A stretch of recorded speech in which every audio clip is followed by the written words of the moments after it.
শরীফের এক বড় ইমাম আব্দুর রহমান আস-সুদাইস, অনেক আল্লাহর বান্দাই তো ভালো করেই চিনে। কোরআন তিলাওয়াত শুনে শুনে, ভাঙ্গা কণ্ঠের এই কোরআন তিলাওয়াত শুনে শুনে চোখের পানি ফালায়। শুধু তাই না, আল্লাহর এই বান্দা 37 বছর পর্যন্ত কাবার বড় ইমাম, মক্কার বড় ইমাম, মদিনার অনেক বড় ইমাম, সৌদি আরবের যেই পরিমাণ দাম, যেই পরিমাণ সম্মান, কাবার ইমাম যার তিলাওয়াত শুনে শুনে ওই মুক্তাদিরাও কান্না করে, ইমামেরাও কান্না করে। নিজের চোখে দেখে আসলাম গত রমজানের মধ্যে এক আল্লাহর বান্দা ইন্দোনেশিয়ান এক বৃদ্ধ ওই হুজুরের কোরআন তিলাওয়াত শুনে নামাজের মধ্যে দাঁড়াইয়া দাঁড়াইয়া চোখের পানি ফালায়, এক পর্যায়ে কান্না করে করে করে জমিনের মধ্যে পড়ে যায়। তবুও নিয়তটা ছাড়ে না, আবার দাঁড়ায়া যায়, আবার কোরআন তিলাওয়াত শুনে আর হাউমাউ করে চোখের পানি ফালায়। এই হুজুরের কোরআন তিলাওয়াত শুনে ওই মুক্তাদিরা কেন কান্না করে জানো? এই বান্দা 37 বছর পর্যন্ত কোনো লোকমাও খাইল না কেন? এত বড় দামি, এত বড় সম্মানী, এত বড় মর্যাদার আসনে কেমনে আসীন হইলেন? আল্লাহর ওই বান্দা কি সাংবাদিকেরা জিগাইল, ও আব্দুর রহমান আস-সুদাইস, কেমনে এত বড় দামি ইমাম আপনি হয়ে গেলেন? এত বড় সম্মানী ইমাম কেমনে হয়ে গেলেন? এখনো পর্যন্ত কোনো লোকমা কেন খেলেন না?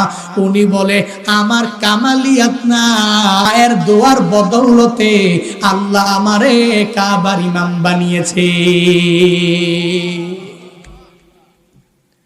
বাড়ি আমার মক্কাতেও না, বাড়ি আমার মদিনাতেও না, সুদূর দাম্মাম শহরের মধ্যে আমার বাড়ি।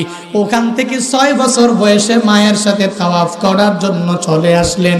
বাইতুল্লাহ আসার পরে মা সন্তানটারে নিয়া কালো গিলাফের পাশে যায় না, সন্তানটাকে মাতাফের এক সাইডে বসাইয়া রাইখা মা ঘুরে ঘুরে আর তাওয়াফ করে।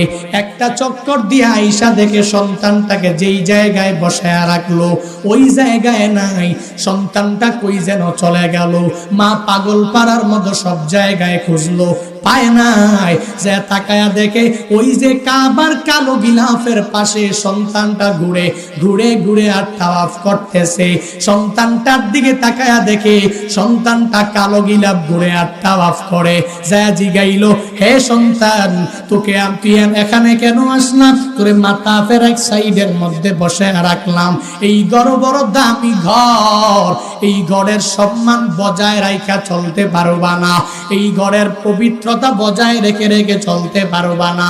6 বছর বয়সী সন্তানটাকে নিয়া মা আবার মাতাফের আরেক সাইডে বসাইয়া মা ঘুরে ঘুরে আর তাওয়াফ করে চক্করটা দিয়ে আয়েশা দেখে সন্তানটাকে যেই জায়গার মধ্যে বসায়া রাখলো ওই জায়গার মধ্যে সন্তানটা নাই, কই চলে গেল? আবার দৌড়াইয়া যায় দেখে 6 বছর বয়সী সন্তানটা যদিও ছোট, তবুও ওই কালো গিলাফ গেছে গেছে আর তাওয়াফ করতেছে। মা ডেকে বলে, তুমি অনেক ছোট, এই কাবার পবিত্রতা বজায় রেখে চলতে পারবি না। এই কাবা ঘুরে ঘুরে কেন তুই তাওয়াফ করার জন্য বারবার চলে আসো? আমি তোরে মাতাফের এক সাইডের মধ্যে বসায় রাখলাম, কেন তুই ঘুরে ঘুরে তাওয়াফ করার জন্য পাগল পাড়া হয়ে যাও? কাবার ইমাম আব্দুর রহমান আস-সুদাইস মাত্র 6 বছর বয়সী। মাকে ডেকে বলে, মা, কেন আমি কাবার কালো গিলাফ ঘুরে ঘুরে তাওয়াফ করি জানো? দাম্মাম শহরের মধ্যে যত দামি দামি ঘরের দিকে আমি তাকাইলাম, দাম্মাম শহরের মধ্যে কত বাড়ি আমার জীবনে দেখলাম, কিন্তু এই বাইতুল্লাহর মধ্যে জীবনের প্রথমবার যখন আমি চলে আসলাম, এই বাইতুল্লাহর মতো এত সুন্দর ঘর আমি মনে হয় আসমানের নিচে জমিনের উপরে আর কোথাও পাই নাই। এই ঘর এত সুন্দর, যতই দেখি ততই ভালো লাগে, যতই দেখি ততই তো মজা লাগে। কারণ কেন লাগবে না? কারণ এই ঘর যদিও কালো, এই ঘর তো দুনিয়ার কোনো বান্দার ঘর না, এই ঘর কোনো মেম্বার অফ পার্লামেন্টের না, এই ঘর কোনো মন্ত্রীর না, এই ঘর একজনের ঘর। চিল্লা বলো তার না। ওই ঘরের মধ্যে মুমিন কামিল যেই বান্দা ওই বাইতুল্লাহর পাশে গিয়া গিয়া গিয়া গিয়া জীবনের প্রথমবার যখন তাকাবে, বান্দা চিন্তা ভাবনা তখন করে ফেলবে, এই তো দুনিয়াতে বাইতুল মুকাররমের মধ্যে পশ্চিম দিকে ফিরে নামাজ পড়লাম, এই সেই বাইতুল্লাহ। দুনিয়াতে যেই যেই দেশের মধ্যে চলে গেলাম, বাইতুল্লাহর দিকে ফিরেই তো নামাজ আদায় করলাম। পূর্ব দিকে ফিরে নামাজ আদায় করলে হবে না, দক্ষিণ দিকে ফিরে নামাজ আদায় করলেও তো হইল না, উত্তর দিকে ফিরে নামাজ আদায় করলেও তো হইল না। এই ঘর বুঝি এই ঘর, যেই ঘরের দিকে তাকাইয়া সিনাটা ফিরাইয়া নামাজ আদায় করলাম। এর বান্দারা উমরা করার জন্য, হজ করার জন্য যেই বান্দা প্রথমবার বাইতুল্লাহ যাবে, ও তো চোখের পানি অটোমেটিক্যালি চলে আসবে।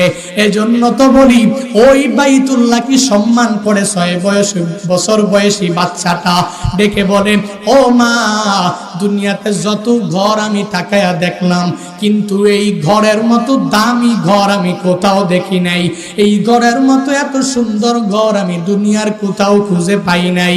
ও মা, ও মা, এই ঘর এত সুন্দর কেন, সুন্দর কেন, সুন্দর কেন? ওই মা সন্তানটাকে এক হাত দিয়া মাথার উপরে সন্তানের হাত রাখলেন, আর একটা হাত কালো গিলাফের মধ্যে লাগাইয়া আল্লাহকে ডাক দেয়, আর মালিকের দরবারে বলে দেয়, ওরে দয়ার মালিক, আমি আব্দুর রহমানের মায়ের বাড়ি মক্কাতেও না, আমার বাড়ি মদিনাতেও না, আমি মদিনার নবীর বংশধরেরও কেউ না, বরং দাম্মাম শহরের মধ্যে আমার বাড়ি। ও আল্লাহ, আমি মক্কারও না হতে পারি, মদিনারও না হতে পারি, কিন্তু আমি মায়ের দোয়া তো তোমার দরবারে ডাইরেক্ট কবুল হয়ে যাবে। এই সন্তানের মাথার উপরে এক হাতে রাখলাম, আর একটা হাতে তোমার ঘরের মধ্যে কালো গিলাফের মধ্যে হাত রেখে আল্লাহ বলে দিলাম, আমি মায়ের দোয়ার বদৌলতে কি আমার এই ছোট্ট ছেলেটাকে বড় হয়ে গেলে কাবার ইমাম বানায়া দেওয়া যায় না। 6 বছর বয়সে মা সন্তানের জন্য দোয়া করলেন প্রাণ ভরে ভরে ভরে ভরে। এই বান্দা এত বড় ইমাম হয়ে গেল, তুমি কেন পারবা না, আমি কেন পারবো না? বাড়িতে যাইয়া ওই মায়ের থেকে দোয়া নিয়ে নিয়ে নিয়ে চলবা, আর ডেকে বলবা, হে মা, তুমি আমার জন্য একটু দোয়া কইরা দাও। তোমার দোয়া নিয়ে নিয়ে চাকরির ইন্টারভিউতে চলে গেলে যতই জ্ঞানী গুণী আমার সামনে থাকবে, এরা পারবে না, পারবে না, পারবে না। তোমার দোয়ার বদৌলতে আমার চাকরি হয়ে যাবে। ও মা, মসজিদ করার জন্য, টাকা দেওয়ার জন্য বের হয়ে গেলাম, দোয়া কইরা দাও আমি যাতে চলে যেতে পারি, সুন্দরভাবে যাতে আঞ্জাম দিতে পারি। ওই মায়ের থেকে দোয়া নিয়া নিয়া যদি বান্দারা চলো, এই দুনিয়া আখিরাত উভয় জগতে আল্লাহ কল্যাণকামী বানায়া দিবে।